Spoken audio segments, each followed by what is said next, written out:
Prej ditës së shtunë, aksi Librazht-Pogradec është bllokuar si pasojë e rrëshqitjeve masive.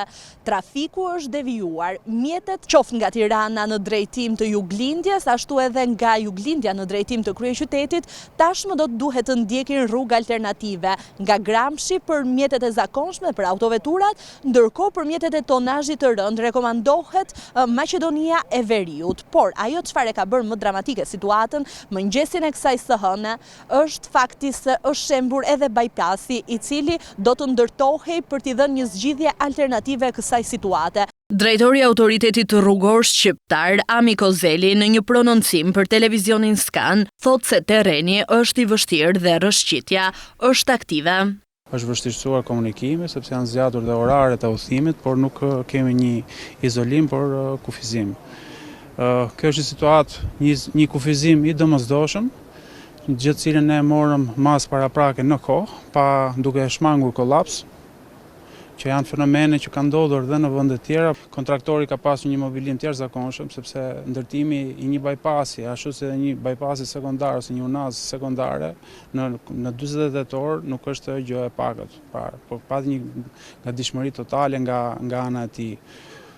Ne bëm 2 sondime, 3 në fakt, po 2 të parat na dhanë një, le të themi, shpresë paraprake që kishim arritur planin e rrëshqitjes, por situata sotme tregoi që ne nuk e kishim arritur atë, pasi kemi një rrëshqitje aktive që gjatë mbrëmjes ka qenë në nivel vertikal 1 metër.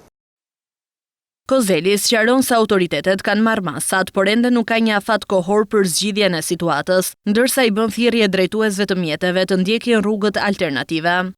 Akset alternative janë ato të njoftuara, pra Malish-Lozhani dhe nga përmeti për autoveturat, ndërkohë për mjetet e tonazhit të rënd, ne nuk kemi më rrugë alternative, por është ajo nga Qafthana, pra nga Maqedonia. Ne presim konkluzionet e studimeve, të cilat i ka bërë Shërbimi Gjeologjik Shqiptar, ashtu dhe sondat të kontraktuara në mënyrë private, dhe nuk kam një afat kohor për rezultatet e tyre. Ndërkohë, ekipi në terren, pra përveç inxhinierëve që unë shoqërohem, janë edhe inxhinierë të tjerë, të cilët po bëjnë një supervizim të zonës për të parë rrugë alternative këtu.